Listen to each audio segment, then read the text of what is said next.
ba ba ba ba ba ba. I'm Corbin Lord Hayes.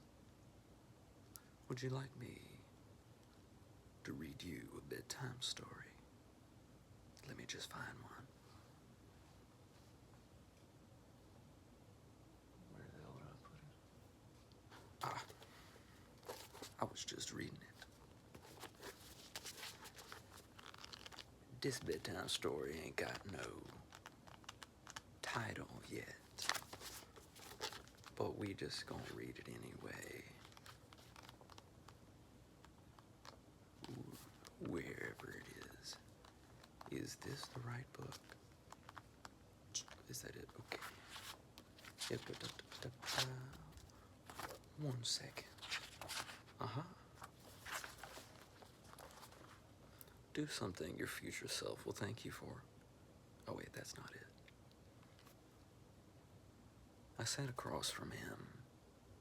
He was me, just different. He made me a little uneasy. He was a tense person. I could sense that. The tea was good though. As he stoked and added to the fire, I could sense there was something he wanted to tell me. It wafted on the edge of his lips and made me want to ask, but I didn't. I let him take his time. I knew he would tell me, eventually. The tea was really good. And then he just sat there, staring through me for a long while. And finally, he spoke. He said, "There was this one time I opened a book and I was transported to an ancient city, long lost in the timeless dust within an infinite dimension. I was all alone there. I could feel it. I could smell it. I could taste it. The ancient ones were supposed to be there, but they were missing. I felt that. It felt wrong.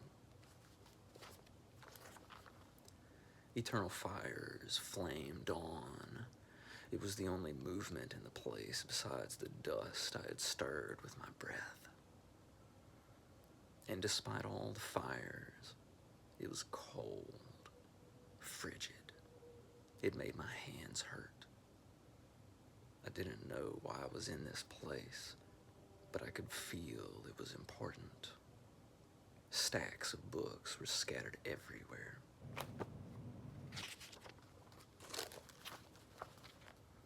The paintings on the walls were of the ancient ones. They all looked ever so slightly saddened, like they had all been disappointed only a moment ago.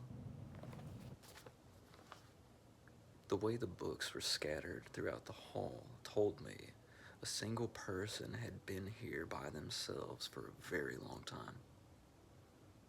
Almost as though they'd been trapped here, but I pushed the thought from my mind. It was too frightening to ever entertain the thought. What a terribly depressing notion.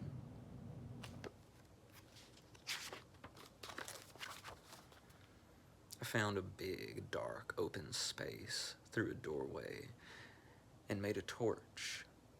There were stairs that wound and swirled down into the darkest black I'd ever seen. Even when you're in the dark and you can't see anything, usually there is some light coming from somewhere, even though you can't tell. The darkness of this pit was so void of light. I could feel the absence of it, the emptiness inside my eyes. The cold that came from that place was much, much worse than the warmly lit frozen gray hall. This was where the cold was coming from. I fashioned scarves and ponchos from the tapestries hanging in the halls and layered up. There didn't seem to be any walls for my footsteps to reverberate upon. Each step was so loud, it was like I was walking next to my own head. I walked for so long. I stepped down so many steps. It didn't seem like I was getting anywhere, but I could feel I was moving deeper into an immeasurable void. And when I looked back at the doorway I came through, my stomach sank. I could feel my fear of this place creeping upwards from the soles of my feet, but my heart ached, and I knew I needed to continue.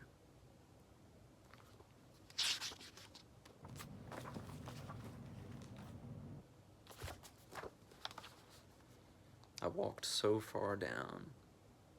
Oops. The further down I went, the further my stomach sank, but the lighter my heart became. I had a flicker of responsibility I had experienced in the past, and immediately felt it crushed under the weight of the immovable, unrelenting stillness of this place. Nothing mattered here, nothing at all, and if it ever did, it didn't anymore, and nothing would ever matter here again. I felt that.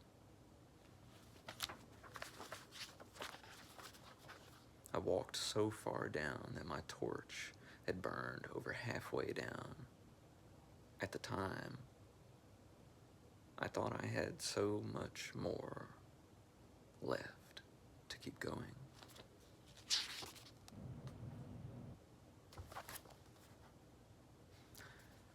When my torch flickered its last breath, that was when I realized I made a huge mistake. I could see nothing.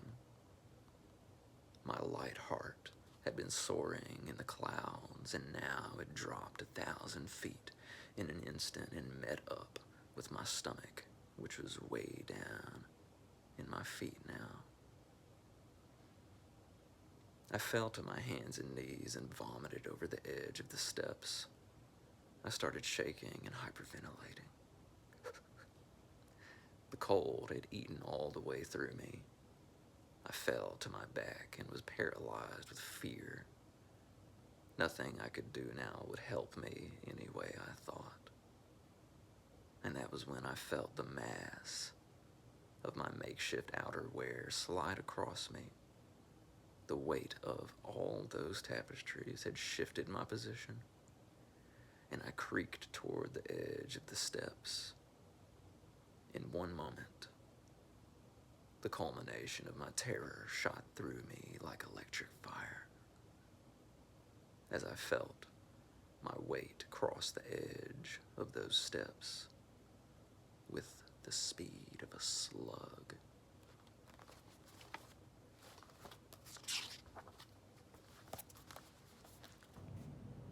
I rolled over on my back onto a warm marble floor in a fire-lit hall.